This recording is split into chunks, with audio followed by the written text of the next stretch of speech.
All right, everyone. Welcome to, I guess, the first hangout in 2026. Happy New Year to everyone.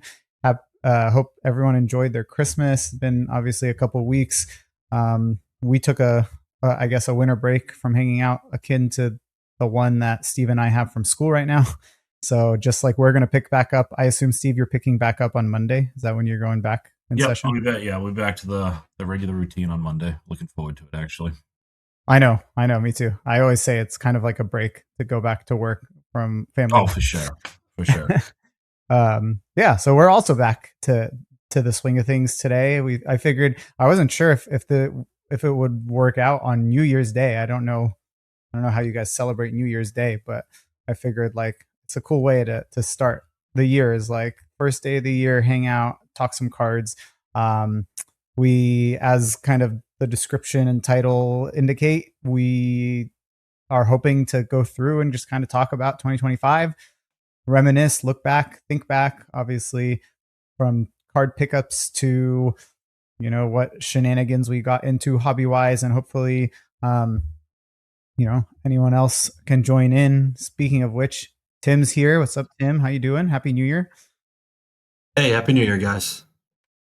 And if you too want to join, there's a QR code up at the top of the screen. We'll keep it up for a little. I always forget to take it down, so hopefully, I don't know. We'll see. Hopefully, I remember to take it down. And then there's also a link in the chat. So please feel free to share. I know there's been a lot of sharing going on Instagram and stuff like that, which is obviously a really natural place to be sharing cards and pickups and stuff. But yeah, feel free to join in the chat or via the stream. Um, and yeah, looking forward to kind of looking back on a year and seeing maybe if we have thoughts on what the next year holds. So that's kind of where I think we can pick up. I don't know if anyone has any place in particular they're thinking of is a nice jump in point. Yeah, well, I'll just jump in. I know you've been traveling, Joey, and like you said, Happy New Year to everybody. But so I don't know if you realize that this is the perfect pregame ceremony because I don't, your Sacramento Kings are about to host the Boston Celtics Yes. in an hour. So good timing. We're gonna log off here and I'm gonna hop right onto that feed and watch the game. And hopefully it's a nice, Should we easy log off win. or should we just watch that? Just continue things and just watch it through. Do you even know the full roster of players on the Kings these days? I try not to. I mean, I know it's tough. dude, we just lost by 40 something to the Clippers. So. I was going through a few of the headlines just to kind of get ready for the West Coast swing, but no, just to jump into it before we look back on everything. I mean, this is called Hoops Hobby Hangouts. I just want to give a little something about last 2 weeks because I actually had a chance to do a little hangout myself. One, I'll say that when we did go on break, I teased that I might make some YouTube content, and guys, I didn't. I can't for the life of me find my tripod, so I'm sure it's probably in this mess of stuff behind me because my wife is the most disorganized person in the world and probably buried it under wrapping paper. But while we were off from the break, I actually had an opportunity to, for the first time ever, hung out with Pristine Paper, Evan, who's been on the show many times. Even though we're both in Massachusetts, we've just never been able to link up. And Kyle from Wax Museum Podcast was flying into Boston for a game, so I hadn't ever met him in person either. So agreed to meet him, pick him up at the airport because I live 10 minutes from Logan Airport. And Kyle and I met up with another friend of mine, Kevin and Evan. We all went out to lunch, went out to a card shop. Kyle very graciously, as a thank you for the airport ride. I don't know if you can zoom in on this, but he dabbles in custom cards a little bit. So this is a stealing inspiration from 5758 Tops. This is a Red Auerbach cut auto. So he buys postcards of Hall of Famers and stuff, and then he'll he doesn't give himself enough credit. It's a higher quality custom.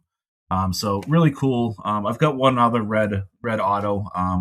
He does have some certified cut cards, but most of the stuff you'll find is just like, he's a very gracious signer game. So I have a Skybox team logo card that he signed for someone else. I don't know. I think he signed it to Sam or something, but nice little piece there and fun to finally, link up with Kyle and Evan. Always good to have some. So I had some real life hangouts while we were gone, and obviously I would say relaxing holiday break, but not so relaxing because, with young kids, great break. Loved it, but definitely getting ready to be back to the routine for sure. So No major pickups for on my end. I got one blaster of tops. I'll give Adam said this to me in a chat one day when he got his first tops blaster.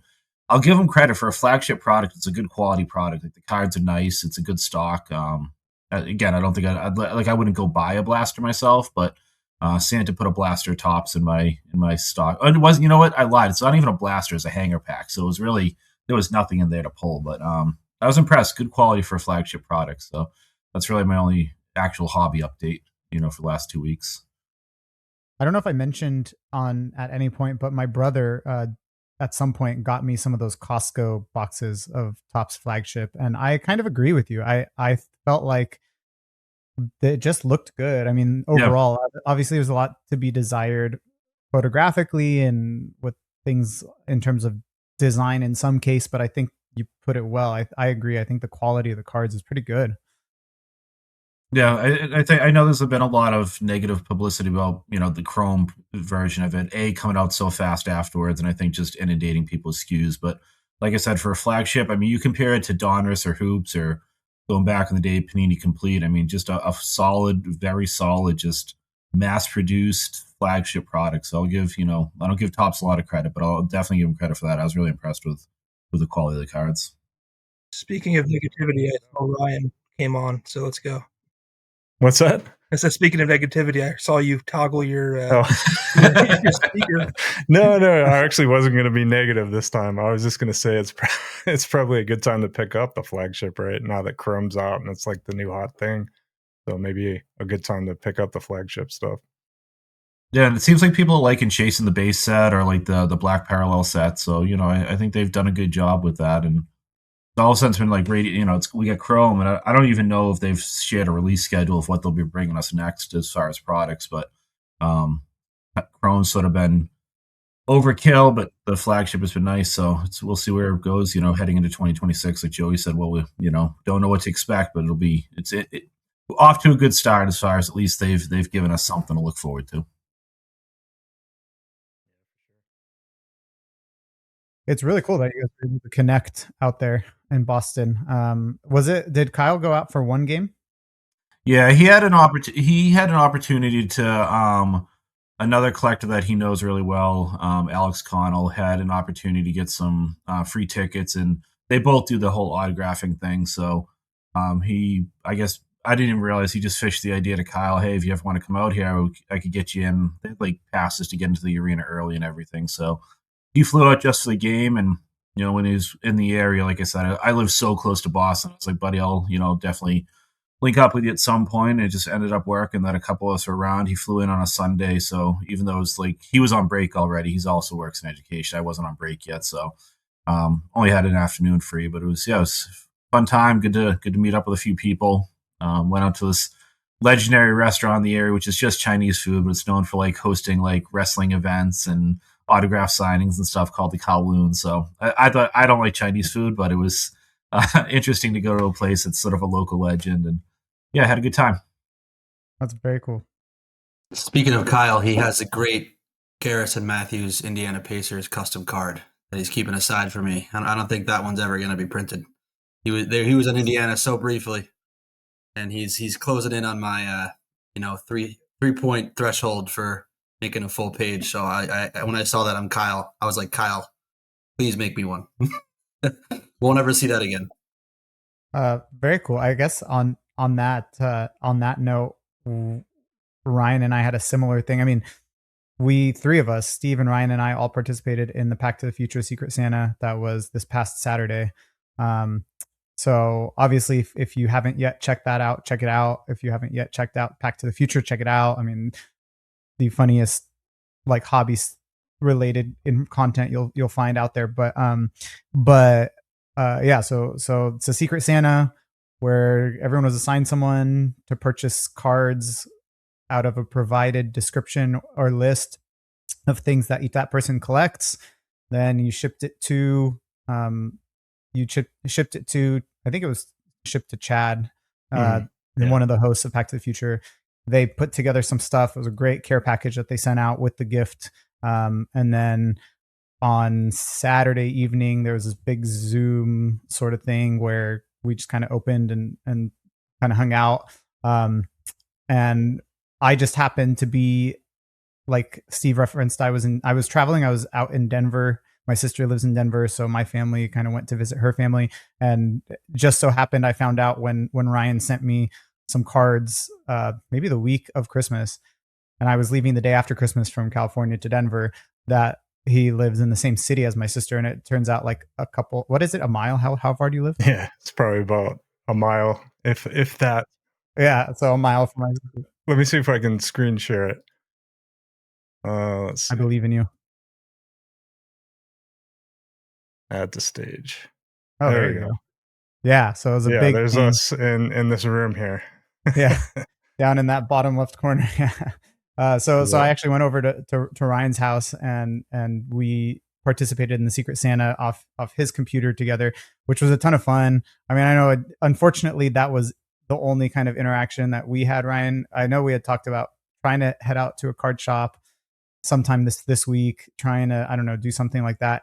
Didn't end up working out. I mean, I had like my wife and 3 kids out in Denver, and we were all with my sister and her 2 kids and husband. So it was kind of chaotic, but it was fun to come over. I got to meet your brother and your wife, and saw your kids kind of wreaking some havoc out over there. So it was fun. It was fun to come over, and I appreciate you kind of welcoming me into your house for a bit. Probably better than hiding in a corner of your sister's house trying to get your laptop out and not have screaming kids get on the mic and all that. Oh yeah, totally. No, it was for me definitely a better setup. Hopefully it wasn't too inconvenient for you. No, it was good. Yeah. And I got inundated with holiday things as well. So next time we'll hit a card show, a card shop, something. So yeah, I know. In theory, I typically try to make it out once a year. So maybe we'll be able to set something up. Nice. Yeah, that was fun too. I had a blast on that stream. For those of you saw Steve on there as well, he was part of it. How long have you been doing that, Steve, with the Pact to the Future guys? Has that been going on in a couple years, or? Yeah, this is their, I don't know, I should probably know because I've done it since the beginning, but it's their 4th, or maybe even 5th year of doing it.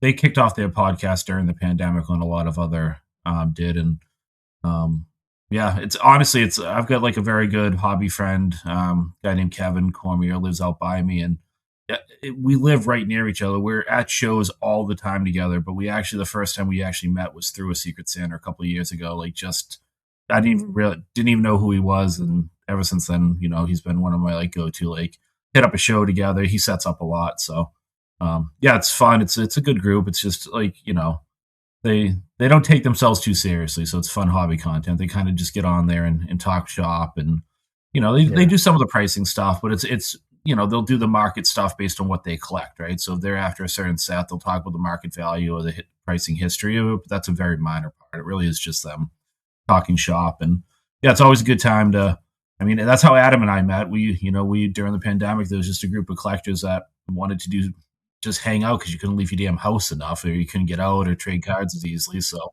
yeah, we put together sort of a group chat, and we would hang out every Wednesday playing trivia and trading cards together. So, I think Pact to the Future kind of just does that in podcast style, a little more formal than we do, but a similar sort of flavor, I think, to it. And obviously their production quality is a lot higher than ours. They have the soundboards, they've got shtick, they've got it all. They're definitely a more professional layered program than we are, but same type of content.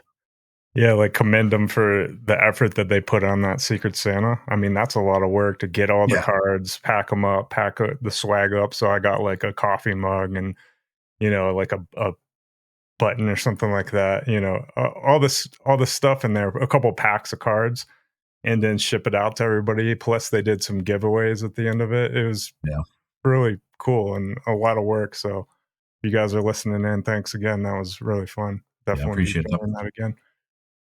Adam, Tim, what have you guys been up to over the holiday season, if anything, hobby related or outside? Basically nothing from me. Where I live, there's like nobody around me that has like-minded interests really that I would socialize with too much. People I know, obviously, but nothing too serious to where I would hang out or go out of my way to go to a show or shop or anything with. So pretty much just a normal break. Saw family, had a good time. Just got off work a couple days. Can't complain. Sounds like you need to move to Boston so you and Steve and Evan and whatever can all connect. Adam doesn't mind visiting Boston. He wants nothing to do with living in Boston. That's for sure. I mean, an hour with Steve and his accent in this video is a lot. Being around it 24/7, I don't know. I might go postal.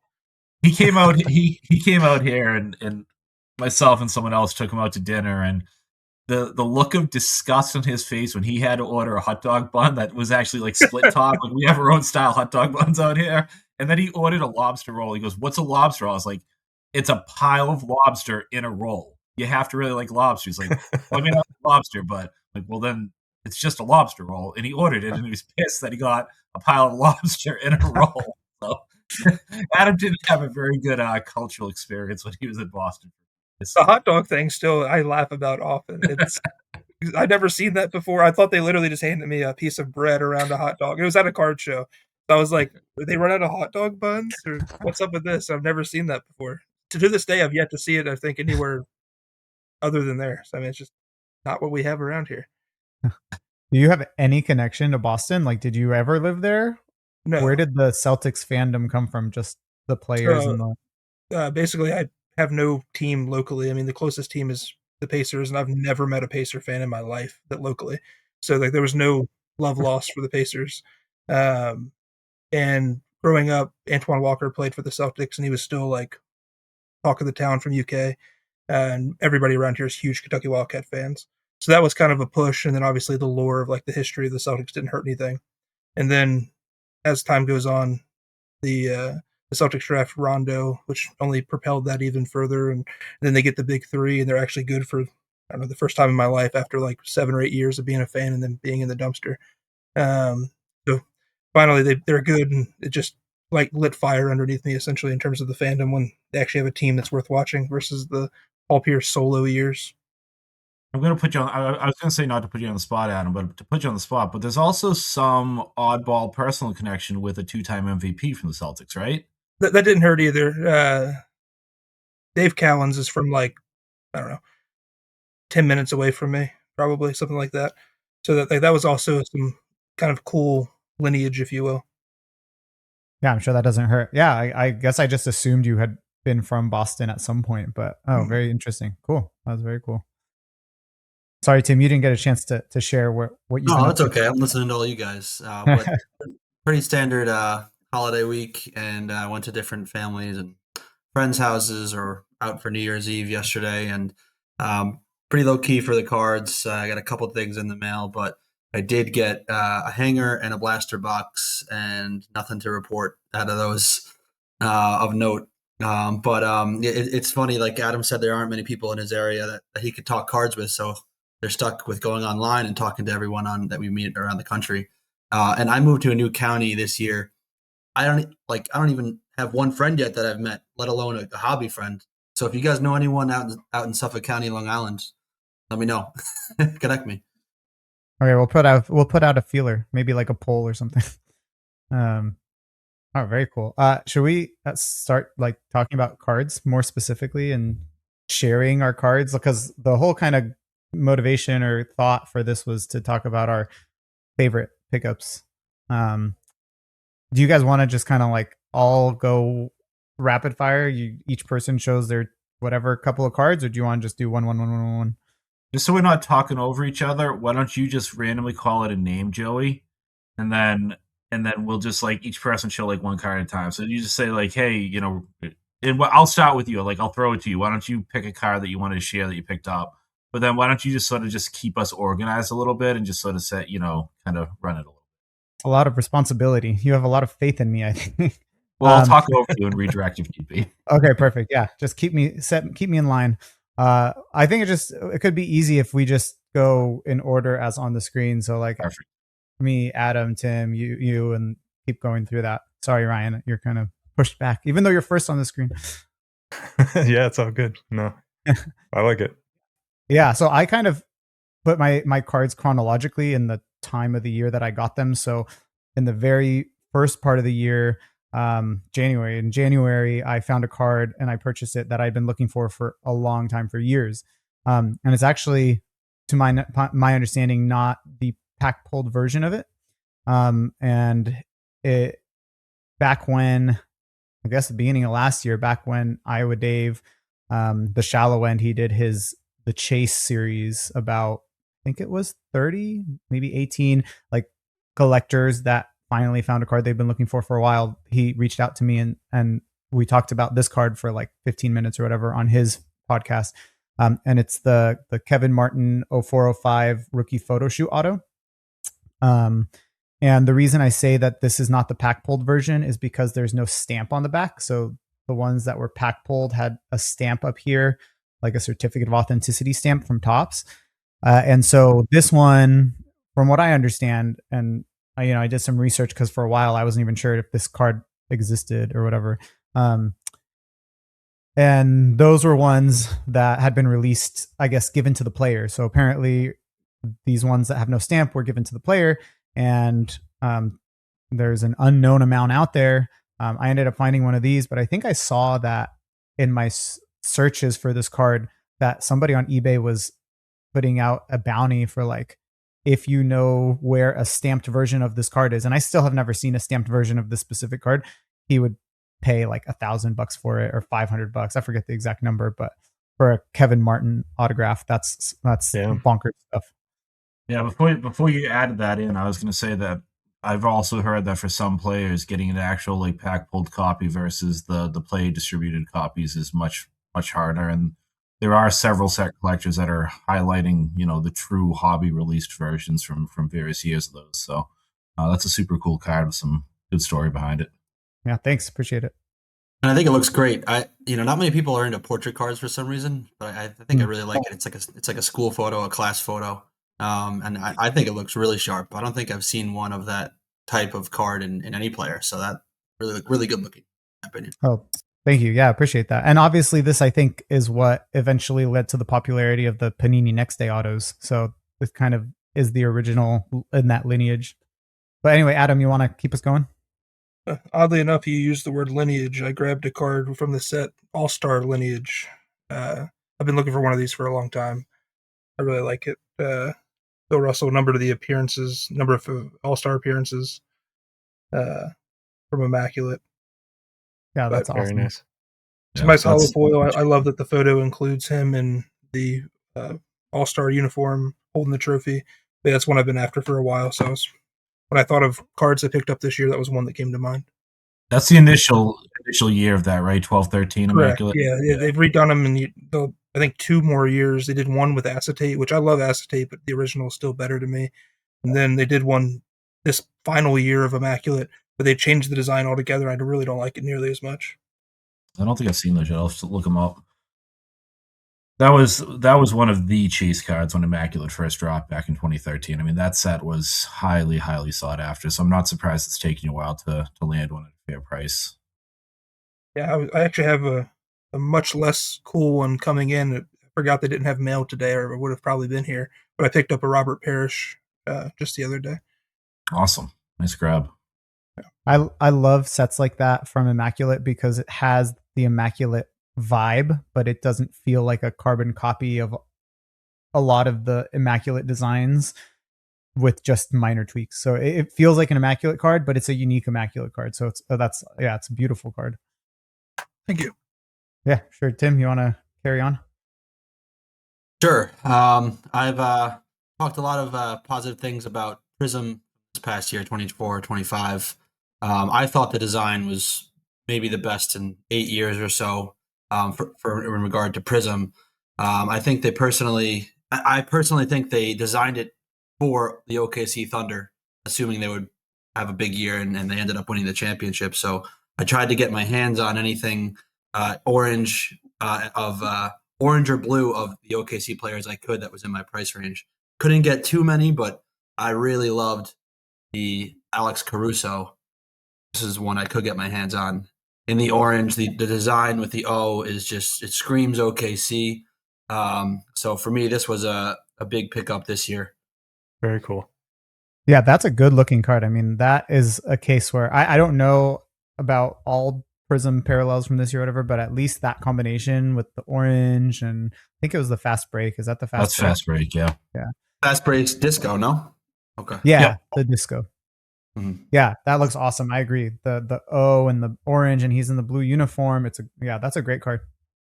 Maybe we should do a trivia game someday, Joey, where I name a random Prism parallel, and you have to tell me what it looks like in what iteration, what SKU it came from, whether it was Fast Break or Choice or Premium Set or Hobby, Retail. I mean, there's so much. Are you making a suggestion for what we should do next week? I can confidently say I would be terrible. Yeah. I follow the stuff and I'd be terrible at it. I mean, there's so much stuff out there right now. We'd have to get Kyle to come on because he did that one thing where he made up those parallels or whatever from the different Panini releases. I feel like he did enough research to be good at that game. I sent him a couple that were real. Like there's one from Optic of I might even have said it on this show before. It's called International Electricity. Like there's just stuff that is like, how do you even come up with that? Or there's one from Optic this year is called Jazz. It looks like Jazz is a very famous print. It's the Dixie Cup print. But why did they make a parallel that looks like a Dixie Cup? But when you see it, like you can't unsee it. It looks just like a Dixie Cup. But why did they come up with that? I have no idea. And yeah, Steve, go ahead, Ryan. I feel like you're going to be pretty good at that. Just given like Jay Crowder, you went off after all his cards, but in the Topps era, you're going to be as good. Oh, no. I haven't. I hate that they, one of the things that like Chrome, I'm trying not to sway here. I hate that they muddied the water with stuff like red refractors. Like I was seeing like there's a bunch of out of 5 different red refractors. There's like a red basketball refractor and red wave refractors. Like this stuff that I think should have been like sacred ground that I wish they didn't mess with. And the red refractors and the gold refractors were one of them. Well, it's just the multiple variations of red, the multiple variations of gold, the multiple variations of whatever else. It's just when is enough too much, you know? We're going to find out soon. Like, is ever going to be too much? Yeah. So. I definitely agree. And the one that really irked me was the blacks are now to 10. Yeah. Because I always loved the black parallels, and they were usually numbered, 100 plus most years. And now that they're numbered to 10, it makes it so tough. Yeah. And that was a good secondary. Like you could get like the base refractor and a black refractor, and then like the golds are always out of 50. Like that was always a nice run to have. Keep it clean. And like for myself, I'm not a big X Fractor fan, so I would go like just the base colors, and I wouldn't need the blues or I'm actually not a big fan of the reds, even though I appreciate them in the hobby. But yeah, I agree with you, Adam. Like it would have been nice to have them, a little bit higher print run.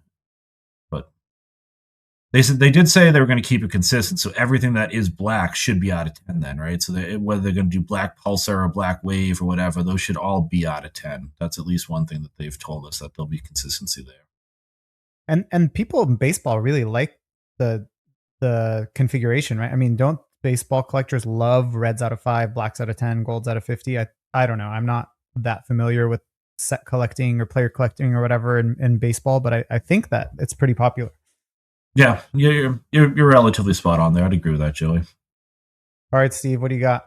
Yeah, so this is the only. So I'll just say I brought 3 different cards to talk about. This is the only one that I'm going to go long-winded on. It's also we were talking about good-looking cards. This is completely, admittedly, an ugly card, but it's a women's basketball card. So the story is that, and I'll just let me show the card.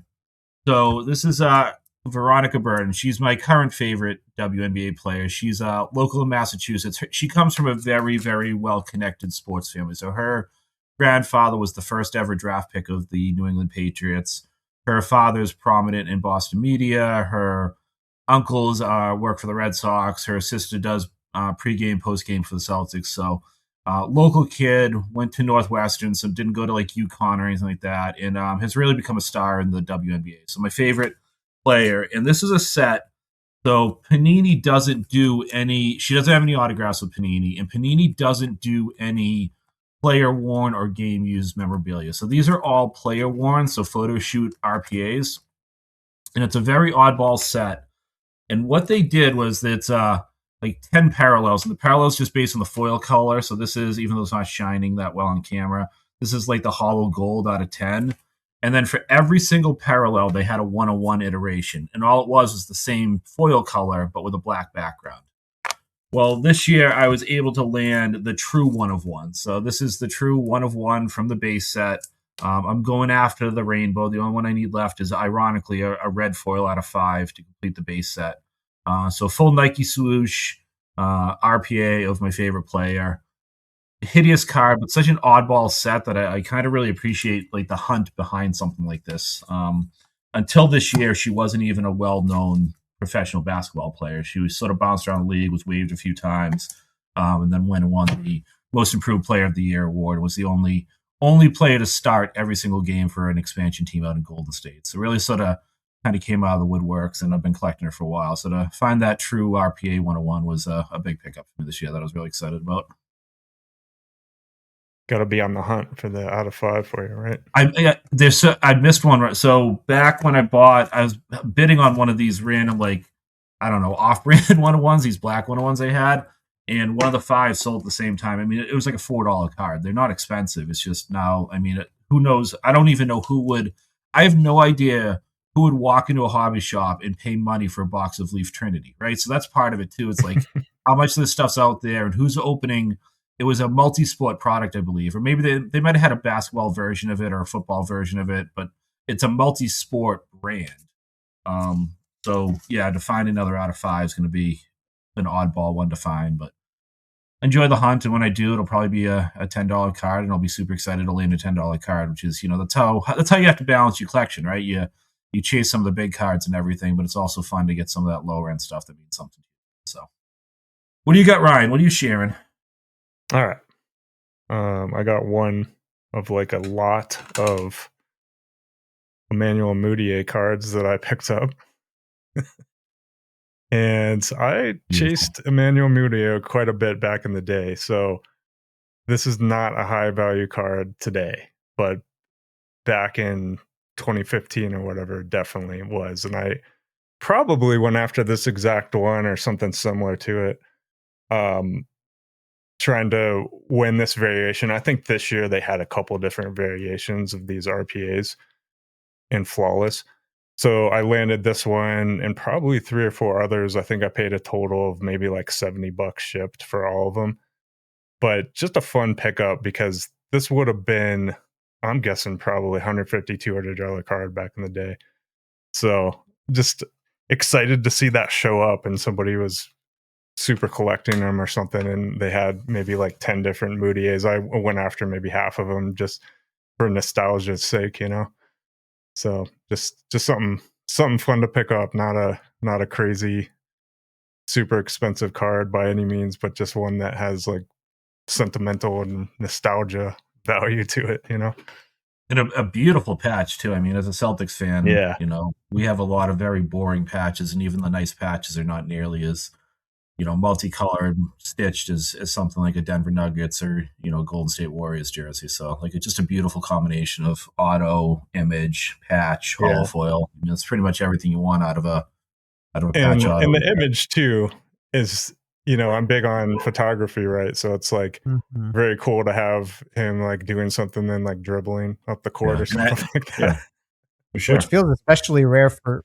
Flawless. I mean, it's great that it's Flawless has a lot of just kind of like guys' portraits and stuff, which makes sense because, it's more focused on the autograph or the patch that they have in Flawless. But just to get one where it has like the combination of everything, that's actually the reason I picked that one, is because my favorite, just because of the photo and kind of the layout that they had for that card. I know we've talked about that foil, but it really goes well with that team color. Oh, yeah, the platinum. Yeah, that's the year they did the platinum for the pens. Yeah. Very shiny. Yeah, that's awesome. And so you said you got like 4 or 5 of those? Yeah, they're all Flawless. So I think the guy that listed them probably had collected them back in the day or something, right? Because he had a bunch of Mudiay stuff, and it wasn't all Flawless, but that was the only stuff I was really interested in. I'm not trying to pick up, lower end, I say, but he had a lot of like high end for the time, but just sets that I don't really care about as much. So I went after the Flawless pretty much only. I'm in a small group chat, Joey, with Ryan that Ryan set up when he was like beta testing the hobby boards, and it was along the lines of like one day he's like, "Yeah, I'm not picking much up. I'm kind of out on cards right now." And the very next day, well, I just spent like $80 on Mudiay cards, so I guess I'm back in it. Yeah, what did I do? But yeah, sometimes you see that stuff and you're just like, okay, I'm never going to get anything out of those cards probably, and nor would I want to, but it's just, you see the opportunity, right? So. Yeah, scratches an itch too, for the whole collecting gene. Exactly. Yeah, and does it get any better than picking up a card you were willing to pay maybe more for in the past? Now you get multiples, I bet you I probably put in $100+ bids back in 2015, which is a lot of money back then, just to try to get those and lose out. So to see them show up was cool. Nice. I guess what else you got, Joey? Anything else you want to share? Yeah, I mean, I have a few things. I'm sure I could figure out more, but the next one maybe around May or something. I think this card had been on eBay for a while, and then I thought it was too expensive or overpriced. It ended up the seller. I got one of those seller offers in my email, and I was like, oh, you know what? It's pretty cheap, and it ends up it's like a 101. So this is the a dual patch from UD Ultimate from 2007, 2008 of Premier. Oh, is it Premier? Sorry, from Premier of Spencer Hawes and Brad Miller. So it's Spencer Hawes' rookie year, player worn, and then Brad Miller game worn. I don't know that the patches are really coming through, but a couple nicely stitched patches. Yeah, thanks. Nice hollow foil on there, gold hollow foil.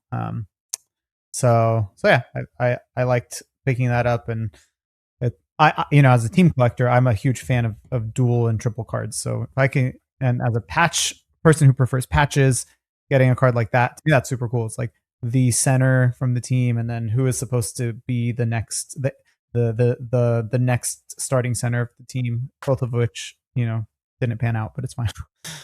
I go back and forth on, so for those that might be listening just on audio, the patch windows are laser cut to make an S and a K for Sacramento Kings. And I go back and forth on that because part of me wants just open up the patch window, right? So show me as much of the relic as you can. But when it's meaningful and targeted like that, and there's not a lot of, cutouts going across the patch, I think that's like super unique and cool piece. And Spencer Hawes was awesome. I loved watching him play basketball. I was a big fan. So that's a really cool piece, Joey. Thanks. Yeah, he's one of my more favorite underrated guys that often gets forgotten, kind of turned into a journeyman. But he's not just the next center of the Kings. He kind of had a very similar game somewhat to Brad Miller, right? Yes. Big man shooting, and kind of on the beginning of that kind of era of big men shooting. So I think that's a really sharp one. And I almost forgot Hawes was on the Kings. He was on so many teams, you forget. He's actually pretty hated by Kings fans now because in that saga when they were potentially going to leave Sacramento, I think he had said something I don't know, in an interview or on social media about how the team just needs to get out of Sacramento, something like that. So now all Kings fans hate him. But we'll see. Maybe that'll make it easier to pick up cards cheap. All right, Adam, you're up. This was tough because I was just trying to figure out what my favorites were, but this is one I was real excited about. I've always liked kind of the first year iterations of things, and these are always been tough to find, even when they first came out. But picked up this Bird first year flawless Emerald to 3, number 3 of 3 for the kind of beautiful quasi jersey number. But thought that was a pretty cool one. Ended up getting it kind of middle of the year. That auto is sharp. That LA in the beginning for Larry. Wow, that's really good looking. Yeah, that is amazing. But I love the Emerald. Yeah. And it's cool that it's out of 3, right? With the Emerald usually being out of 5. Yeah, that was kind of an added bonus. The kind of more short printed version of a first year set, which is also pretty cool to me. But yeah, that's one I've always liked. Just kind of the flagship first year design, and they don't pop up a ton. So when I saw it, it was kind of a nice one to snag and put away. And always loved a factory in case flawless a dynasty card. That is just adds this something, that stupid little sticker just adds so much appeal to it for sure. We have the same feelings, and you know that, but that's one of those things. If the card was 30% less money and wasn't sealed, I would have been like, I don't need it. But there's something about having it in its original form that does it for me, and especially today's day and age when so many people grade things, not even just people who remove them. We talked about Pristine Paper Evan earlier. He removes his cards from those, regardless of what he's doing with them. I don't know if you've seen that from him at all. but like he got a Isaiah Thomas Timeless Moments sealed card and immediately put it in a regular mag. Like some people just Oh, do weird things. So like by now, I would bet there's not a ton of those still sealed, and so that makes it extra special for me. Well, and I think with relic cards too. I mean, that's you're keeping the factory seal in there, so you're taking away another layer of doubt. But also, if you're a fan of like I'm a big fan of Flawless, I can look at that and instantly know that that was the hit within the briefcase, and so like that Right. just gives it a little more prestige too, because you had the box of cards that were unsealed, and you had the one diamond card, and then the one sort of premium card, and that was one of those, that was the hit within somebody's briefcase. So just for many reasons, I just think it looks good. I just think it's, I don't know, big fan. So beautiful card, Adam. man. It must be. I don't. How do you break a seal on a sealed card? That's just so permanent. I don't know. So, I mean, there's people out there that do it, and I think it's crazy because for me, it ruins the desirability altogether. And like the other set he mentioned, Dynasty, those are the entire product is one card per pack, all sealed cards. If you see them, it's not like maybe it was, maybe it wasn't sealed at one point, and there are so many of them that aren't sealed or are graded that it makes it so tough to buy them anymore because there's maybe, I don't know, 25% of them that pop up that aren't in some form or fashion unoriginal. Yeah. I will say, just for storytelling, the cards that I will break out of a sealed mag or sealed snap case are like there's some mid 2000s refractors from like Pristine and a few other top sets. And the only reason I take them out is one, to get them in a binder, but two, they bow so much that the cards literally, like, I mean, the front of the card will be bowed up. And Ryan's shaking his head because he knows exactly what I'm talking about. Yeah. We don't waver, Steve. We keep them all sealed. I know you do. But so some of the sets do, the cards bow so much that for long-term storage, I'd rather get them out and flatten them. If I have them for a set, I will usually, like, if they're cheap enough, I'll buy 2 copies and keep like a base one in the mag and then one in my binder. But some of them I'll take out just because they are. I mean, they are. You could fit probably 3 or 4 quarters under some of those cards. They're bowed up so bad, so I'll take them out just to flatten them. But other than that, I keep everything sealed. I'm with you guys on that one. I got a quick story about Pristine. what's up? So I had an 03 LeBron rookie Pristine refractor, and it was in one of those cases, right? It's not like the mag case. It was kind of like those, I don't know, they sealed together with little tabs or something like that, right? So it was all scratched up. And this is when I was like kind of just getting back into the hobby, maybe 2011-ish, 12, something like that. So I was on blowout forums and I thought, oh man, I got to crack this and grade it because, everybody thinks they should like grade the hot thing. So I cracked it out and just got a bunch of crap on blowout. Like, why did you crack that out? There's so few of those left, all this and that. But it was all scratched up. So I thought, like, what's the big deal? But then in years past, I learned that you can clean those scratches off. I don't know if you guys have used the McGuire's scratch ups, I think it is. Yeah, there's a bunch of different products. Yeah, there you go, Adam. Adam just showed, what was that, nail polish remover? It's fine scratch remover, restores original appearances to plastics. Novus brand. There you go. Yeah, so that's a specific one for plastic. So is I think the McGuire's is like an auto body type scratch remover, but it does the same thing. So that was like the last card I ever cracked out that was, sealed. But I get people doing it because of scratches, but again, you can clean them off. So I have like my Jokic Immaculate, his rookie Immaculate with the patch in it. I'm like, I'm never gonna break that seal because who knows, someday somebody might patch swap those because a lot of them are trim. And I've got like a patch version, which took me a long time to find and acquire. So I'm like, how many of those are going to be left? Probably very few. So yeah, for sure. Another good reason to keep them sealed. That's my little tangent story. Yeah, great card, Adam. Yeah, no, it's good. All right, Tim, what's another card you had? This will probably be my last time around because I want to make sure you guys have time. I didn't know how many cards we were doing, but I guess No, we'll rapid fire. Do whatever you need. Yeah, let me do a quick rapid fire here. I'll try to keep it short with the stories, but in terms of when I got it during the year. Around March Madness, I fell in love with, just like everyone in the country, Jack Golke. What a story. I've never seen anything like it. I'm always watching college basketball every year. So I got a Jack Golke orange from, I believe, Bowman Chrome or whatever it was called for basketball. This is out of 49. Nice. Somewhat matches his Oakland colors, but what a stud this guy was. What a story. So I as soon as I saw that in that color, I had to spend the extra to get that one.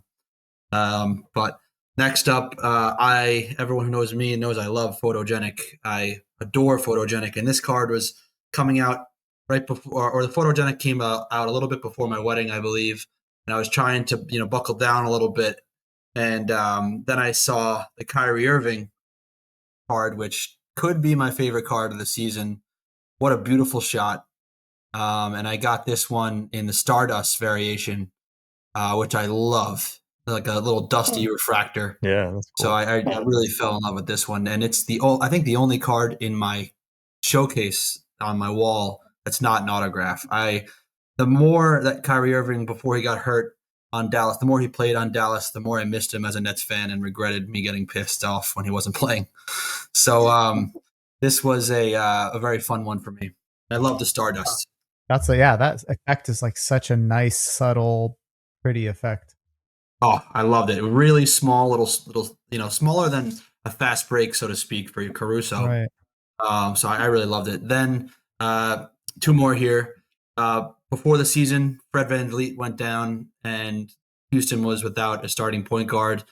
For some reason, the media and the Rockets were saying Amen Thompson was going to run point, and I immediately said, absolutely not. It's going to be Reed Shepherd. I know he's coming off the bench now, but I had to get my hands on the nicest Reed Shepherd I could afford at the time, which was a totally certified blue variation out of 35, red, white, and blue, which I thought was kind of interesting. Still very high on him.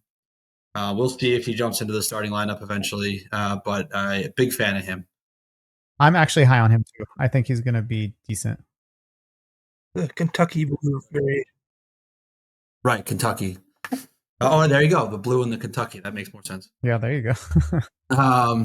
Makes me feel happier about the purchase. But then also the end of the year, this is, I guess, from this year's 25-26. But in the box of flagship, I got the Hobby Jumbo. I did get a blue variation Cooper flag insert out of 250. There's way more expensive Cooper flags than this, but for me to open this on the day it was released gave me some, that little kid excitement of pulling something cool. So I really enjoyed this one this year. So that's a great hit and a nice vertical card. So it's going to be a good way to start your binder page too. It's going to fit right in there. And it's to pull a card yourself for a PC is always fun. Oh yeah. It doesn't happen too often. I don't rip too much at all these days. So when the tops first came out, I needed to get my hands on at least one box, but I don't really do boxes anymore. So to get that was a real gift. Yeah, no, it's fun. Yeah, what a good way to go out on that, like pulling your own PC card. That's it for me. Awesome. I'll jump in. I've only got two more cards. I'm just going to show them together, only because one of them I've already shown on this. We've already talked about. So before we got on, I was talking to you guys behind the scenes. This year, as far as like big pickups, there was not a lot of basketball. I've definitely been stretching out into other areas, whether it be pop culture, football, baseball, were sort of some of my favorite pickups. But another one, and stick with the theme of the last one, is another professional women's basketball player. But Asia Wilson is undoubtedly the best women's basketball player in the world right now, if you ask me. Multi-time MVP, multi-time champion. This is her rookie on-card autograph, and it's just a card that I honestly wouldn't have thought I would ever own. And I was on eBay one day just scrolling, like doom scrolling, and I happened to see this at what I thought was such a steal of a price that I hit the bin without even really knowing what I hit. And just the side story behind it is I did have a chance to go to Vegas this year. I took my mom out there. My mom loves Vegas and the lights, so I took her out there for a trip to just get her out of town for a little bit. And had a chance to go see the Aces play the Connecticut Sun, which is my local team. So about 2 weeks before I went out there, I landed this.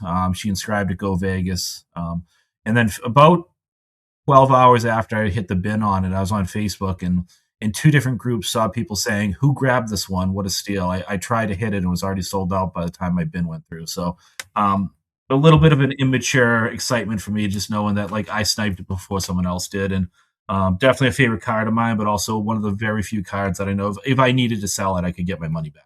So it's always kind of fun to have that stuff.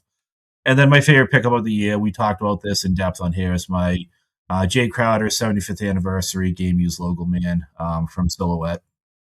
Just went all in, bid an extreme, for me, a very high amount of money for this card, saved up for it, had money set aside specifically hoping a 75th anniversary logo man would come up.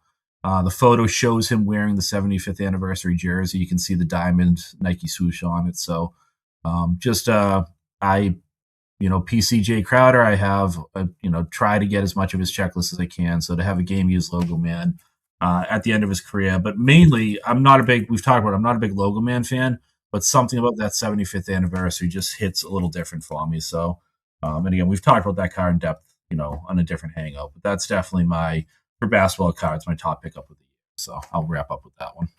It's a good one to end on, I think, with his like career and also like the end of the Panini era too. So yeah, I'm very excited. As you know, Ryan, I'm very excited that he's going out with Panini so that I can kind of take the step back there from all the tops chasing. Though yeah, Hugo Gonzalez, the Celtics rookie, might be tempting me to look at something if they ever get nice autos or game used stuff for him because he's been a lot of fun to cheer for. So Pops could drag me in, but hopefully not with Jay Crowder cards.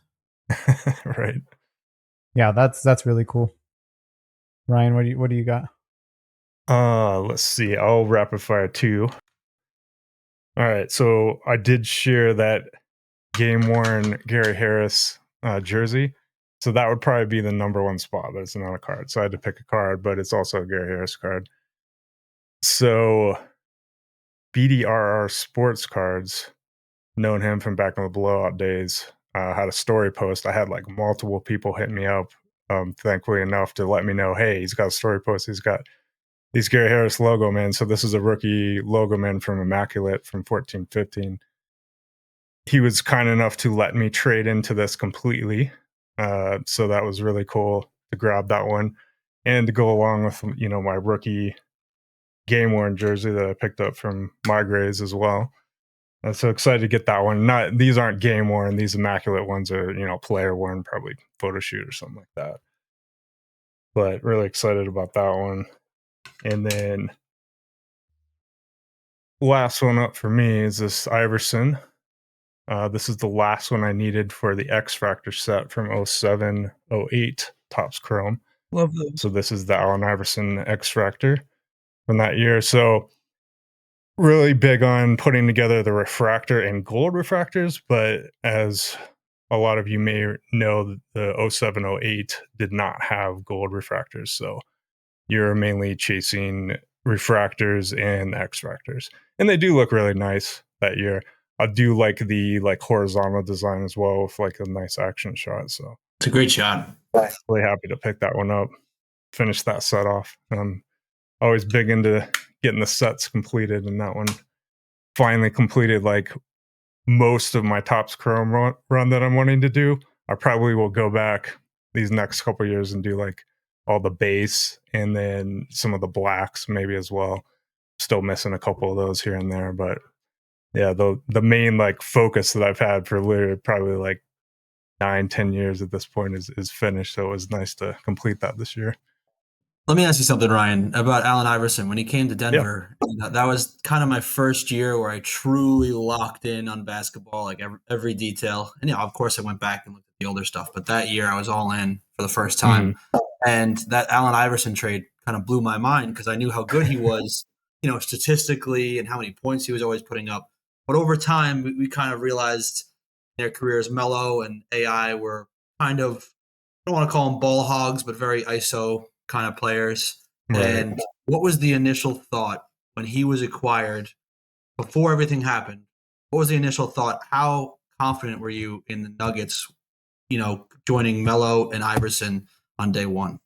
So I got to admit, those years I wasn't super into basketball. I was still following it a little bit, but there's just like partying and things going on in my life at that point, So like early like jobs and things of that nature. But, I think those were pretty fun years. We did have some deep playoff runs in those like late 2000s. that were pretty fun. I honestly can't remember like if Iverson contributed a whole ton, but obviously getting that like an exciting player like him is cool. And then Chauncey Billups was on the team at that time. He, has gotten some hot water recently, but great player as well. And just those kind of playoff runs were cool and got like the city excited. I remember because I was maybe not focusing too much on basketball. I was out at bars and stuff like that. So I remember a lot of excitement, during those playoff runs and whatnot. So yeah, awesome. Those are awesome. I love the pairing of the Harris logo man with the game used. That's so cool. yeah. All right, I'll also give my last two real quick. I think I definitely have shared one of them. I think I've shared both of them. I think right before we started hanging out every week, maybe a month or a month and a half before that, I found an Isaiah Thomas collection on Blowout. Among a bigger lot of cards, there was an Isaiah Thomas collection in there, and my favorite card. I think I posted this like on Instagram when people were doing the story stickers or whatever with your like top pickup. So that's his Immaculate Insignias out of 2 with the like crown patch, the King's crown patch. And because obviously this is 12-13 Immaculate, it's the double rookie year. So it actually is game worn. So that to me is just like so cool. The fact that it's a rookie game worn patch out of 2. And again, like patches being my favorite kind of card, I'm just so happy to get like one of my favorite Kings players, at least in the last 20 years, a rookie out of 2 game worn. I think so that's by far my favorite of the whole year. Obviously a great patch. So I'll show it again, but obviously a great patch on there. And yeah, it's just hard to argue with it. Yeah, it's nice. And then sorry, go ahead, Tim. Yeah. Oh, it looks great, and I love the Kings logo with the black on it too. Anytime you get black in the Kings logos, I'm all in. I know, and that gray, like the sparkly, like silver on there. I just love when they get that in a patch, that silver. You got to work your connections. Tell them to change their crappy jerseys they've had recently. Well, the problem is now with these Nike screen printed things, like patches aren't even good anymore anyway. So it's tough. You got a special kind of smile on your face when you said that sparkly silver piece, Joe. You just lit up a little schoolgirl light up there. For anybody that might want to question you, just a reminder: the double rookie class. What you mean by that is players drafted in 2011 that didn't have cards because of the lockout. A lot of their relics during the 2012 release were game worn. Versus like I've got the Crowder insignia. It's player worn because he was a 2012 draft pick. So. There was a distinction, even in lower end sets like Brilliance and Crusade. You can find some game 1, quote unquote, rookie year stuff because it was the second year for the player and they had acquired some stuff. So, very cool little addition there. Love it. Those team logos, man, it's hard to beat.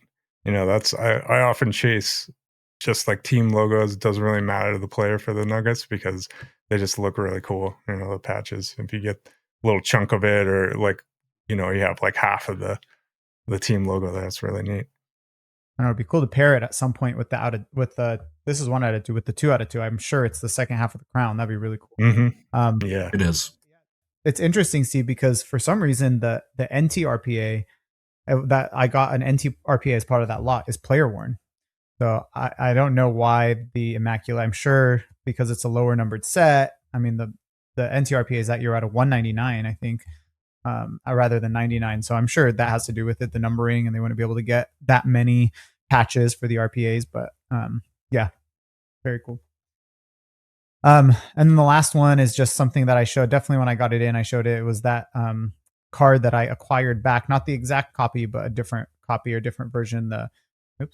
Sneaking out of the top loader. The Tim Duncan 0910 limited glass cleaners. I pulled a version of this or a copy of it back in 2010 myself, sold it off kind of in the last however many years, was looking for pick it back up, and I finally picked it back up. So now I'm just for that entire rainbow missing the 101. So that one is just very nostalgic for me. You guys had mentioned like the nostalgia of picking stuff up, and that's one of the things that I really try to do is pick up stuff that I regret moving. So thankfully I was able to pick that back up. Your favorite pickup of the year, and you almost just threw it across the room. Please get that in a bag and protect that appropriately. I know. I really have to. I'm so bad. that was really close.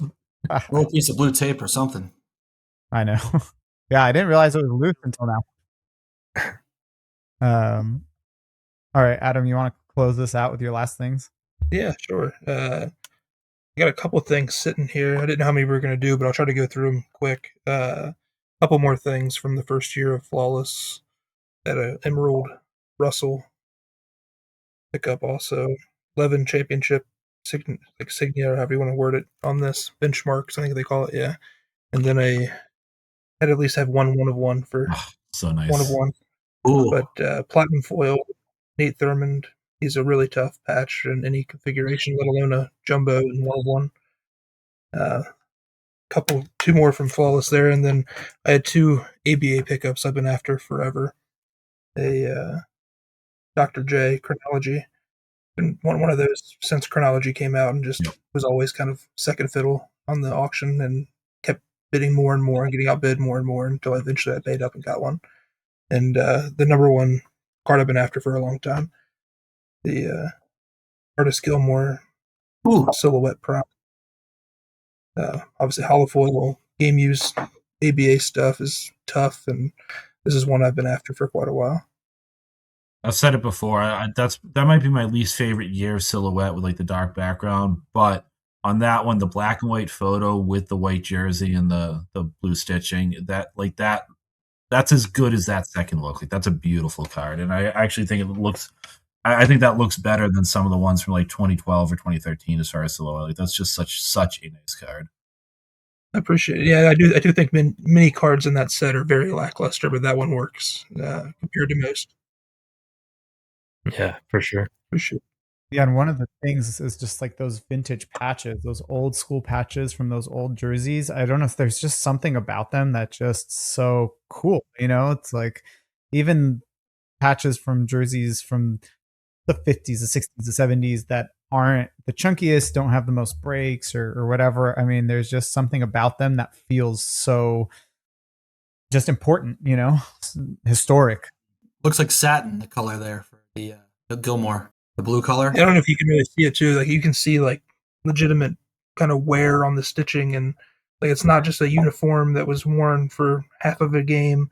This was probably a full season's worth of use. So like the fraying and the imperfections, it's just a whole different ball game than what we get from current modern gamers. Yeah, absolutely. And when it's a nice patch like that, like that's an actual really, really nice patch too. So appreciate it. And quick fun